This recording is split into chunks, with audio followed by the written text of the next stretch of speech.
akan menjelaskan tentang pengertian tabel, grafik, dan gambar. Yang pertama, pengertian tabel. Secara sederhana, tabel diartikan sebagai kumpulan data terkait yang disimpan dalam format yang terdiri dari kolom dan baris. Adapun pengertian tabel menurut para ahli, yang pertama Nur Hadi, tabel adalah sajian data yang berupa angka-angka yang disajikan dalam bentuk baris dan kolom yang diklasifikasikan secara sistematis dan menurut.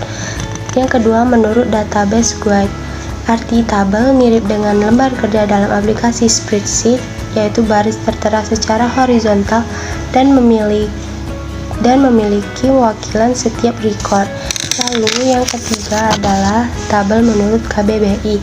Tabel adalah daftar berisi ikhtisar sejumlah data informasi berupa kata dan bilangan yang tersusun sistematis. Lalu, pengertian grafik. Secara umum, grafik adalah suatu rangka untuk membentuk objek visualisasi tabel. Grafik menurut para ahli. Yang pertama, Sudarso. Grafik adalah gambaran suatu data secara efektif berupa penyampaian ide yang kompleks secara mudah kepada pembaca. Yang kedua, menurut Ermanto. Grafik adalah lukisan naik turunnya suatu keadaan dan garis atau gambarnya. Yang ketiga, grafik menurut Kamus Besar Bahasa Indonesia adalah lukisan pasang surut keadaan dengan garis atau gambar. Saya akan menjelaskan pengertian gambar. Yang pertama, gambar adalah sebuah perpaduan titik garis, bidang, dan warna yang berguna untuk mencitrakan sesuatu. Lalu, pengertian gambar menurut para ahli. Yang pertama, menurut John Berger.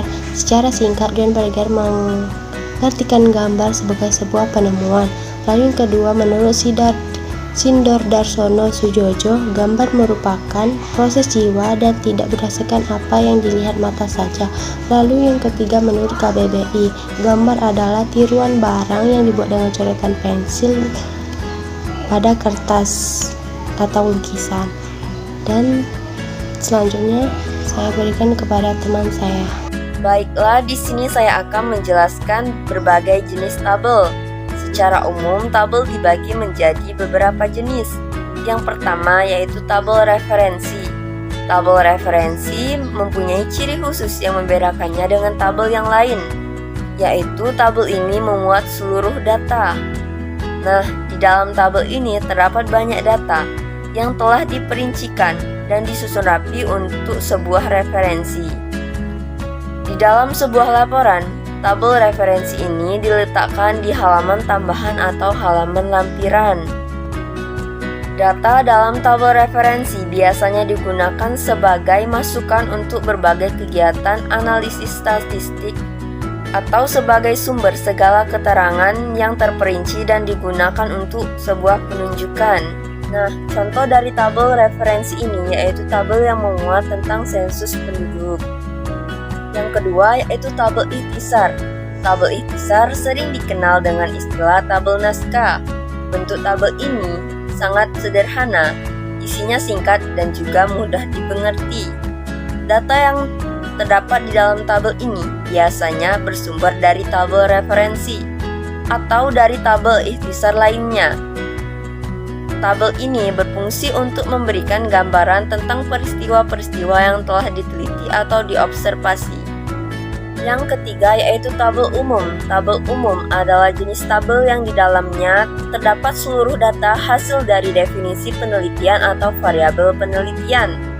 Tabel umum menyajikan data dalam wujud asli dan biasanya digunakan sebagai bahan untuk menyusun tabel khusus. Tabel umum mempunyai ciri-ciri. Yang pertama, tabel umum berisi beraneka ragam tentang subjek yang sama atau variabel data yang telah diteliti. Yang kedua, untuk data kuantitatif, tabel umum berisi angka yang absolut. Yang ketiga, tabel umum berisi keterangan yang mudah dipakai untuk rujukan. Yang keempat, nilai yang dimasukkan dalam tabel umum merupakan nilai asli dan belum dibulatkan. Yang keempat yaitu tabel distribusi. Tabel distribusi merupakan jenis tabel yang mengelompokkan data ke dalam beberapa kelompok dan menunjukkan jumlah data atau frekuensi pada tiap-tiap kelompok tersebut. Atau dengan kata lain, dapat diartikan sebagai suatu tabel yang banyaknya kejadian atau frekuensi didistribusikan ke dalam kelompok-kelompok atau kelas-kelas yang berbeda.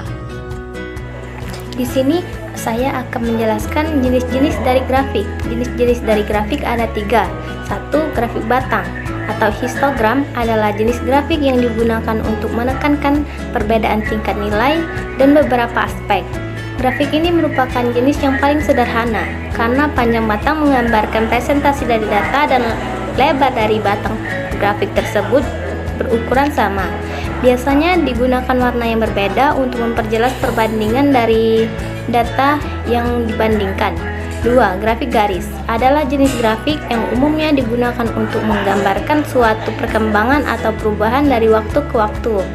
Seperti contoh yang kami tampilkan pada gambar tersebut, menunjukkan perbandingan jumlah lelaki dan perempuan sepanjang tahun 2013 dan sampai 2017. Dan yang terakhir ada grafik lingkaran. Grafik lingkaran adalah jenis grafik yang merupakan penyajian dari data statistik dengan menggunakan gambar yang berbentuk lingkaran atau gambar naik turunnya data. Contohnya dapat dilihat dari gambar tersebut yang ditampilkan bahwa sebanyak 25% anak memilih sepak bola sebagai hobinya. Kemudian saya akan menjelaskan jenis-jenis dari gambar. 1. Gambar bentuk adalah menggambar dengan meniru objek nyata atau realistis yang ada di alam ataupun benda buatan, misalnya objek bangunan. 2. Gambar ekspresif adalah gambar yang dibuat secara bebas berdasar pada imajinasi, persepsi, dan penafsiran penggambar pada objeknya. Selain itu, penerapan warna pada gambar ini cenderung bebas, bahkan terkesan jauh dari warna aslinya. 3. Ada gambar dekoratif. Gambar dekoratif adalah gambar yang berpedoman pada pola-pola atau motif tertentu. Konsep utama dari gambar ini biasanya adalah menghias. Lalu keempat, gambar konstruktif. Gambar konstruktif adalah gambar yang dibuat berdasarkan aturan-aturan tertentu secara sistematis. Aturan tersebut antara lain ukuran, skala, volume, bayangan, dan aturan komposisi. Gambar konstruktif ada yang terukur secara matematis dan ada yang terukur secara logika. Terakhir, ada gambar ilustrasi. Ilustrasi merupakan karya seni rupa 2 dimensi yang memperjelas maksud dari cerita ataupun pesan. Contohnya adalah gambar karikatur, gambar komik, vignet, dan ilustrasi dari karya sastra.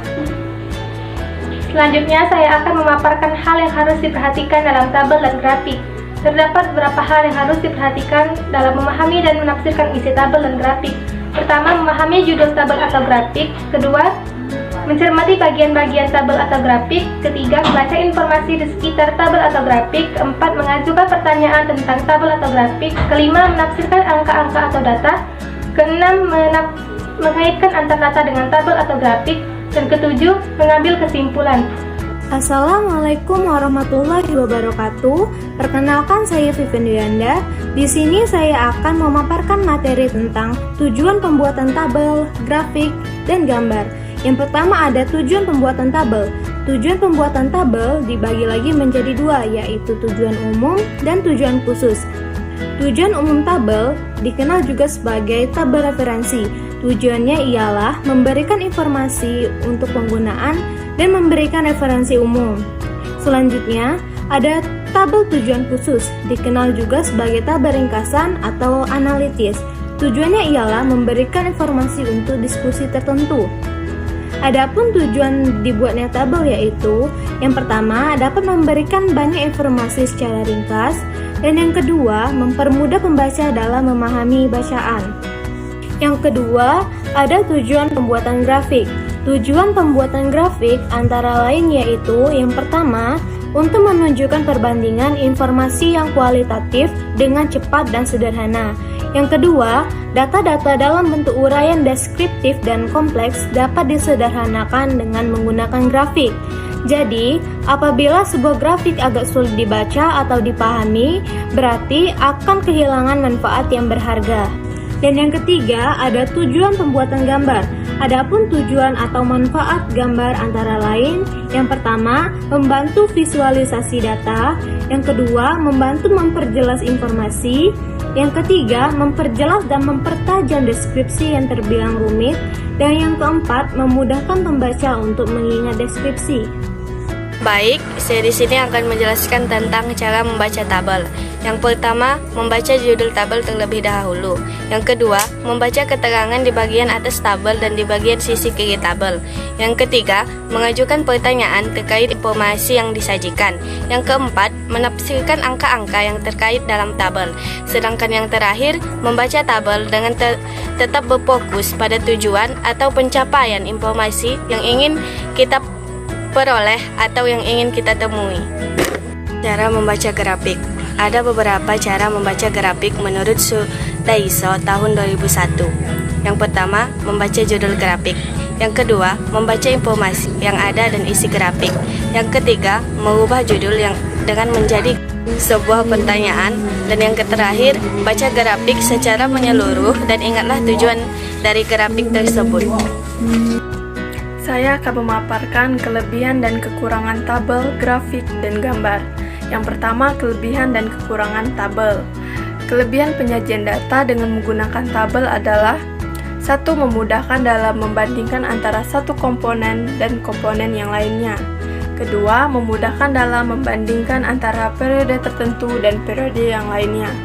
Ketiga, data dapat disajikan secara akurat. Dan yang keempat, data dapat menyajikan data yang kompleks. Adapun kekurangan penyajian data dengan menggunakan tabel yaitu: pertama, tidak bisa menulis dengan lengkap karena tabel terbatas.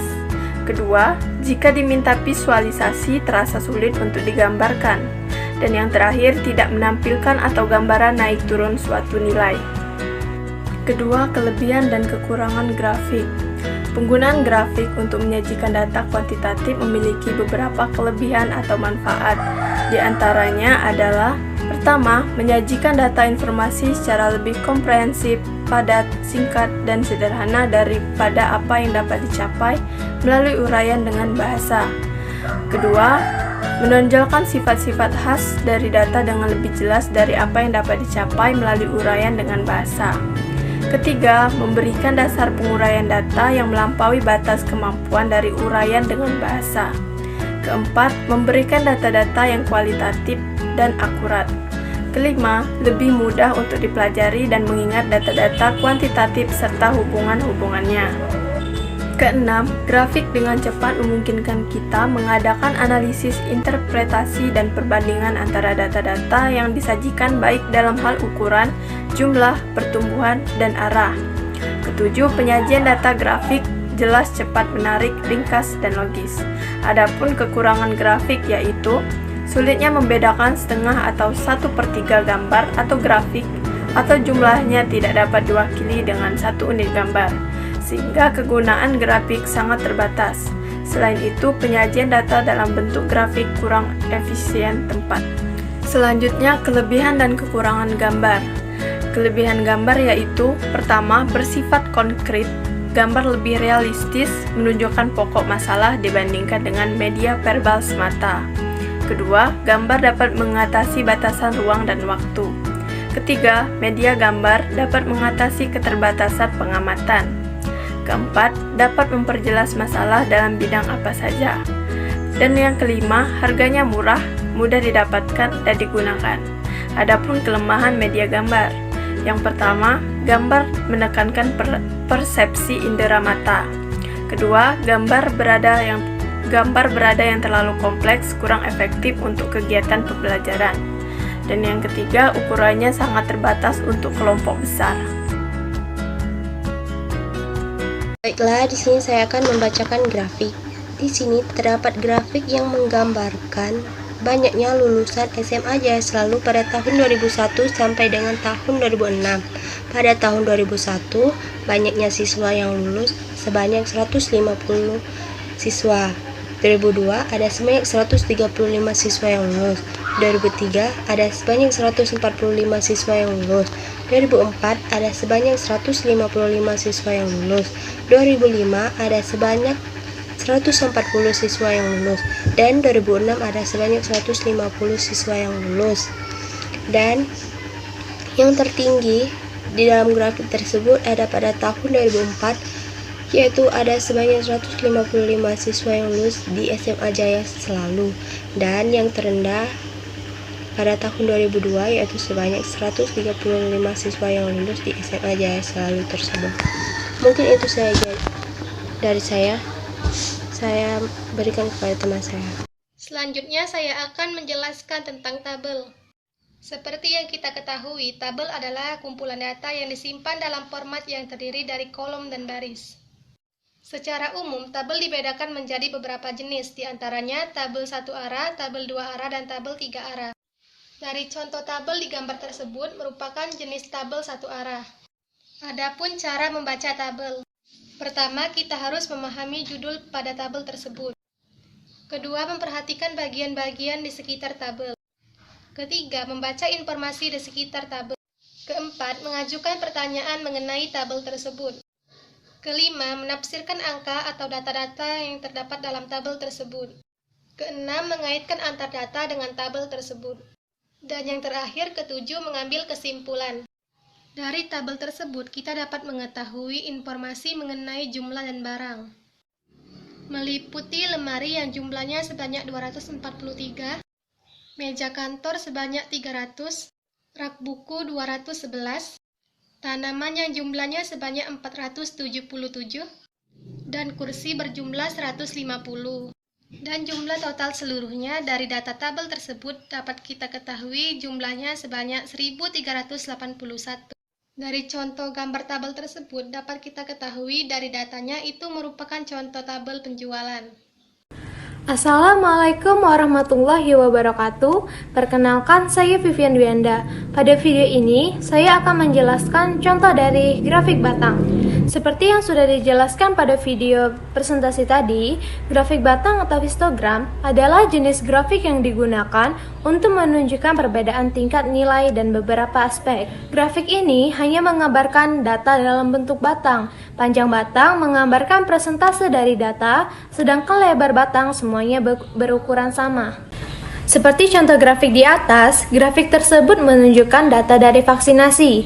Bisa kita lihat pada gambar di atas bahwa batang yang berwarna biru tua menunjukkan orang yang sudah menerima vaksin tahap 1 dan tahap kedua adalah sebanyak 21.190 orang.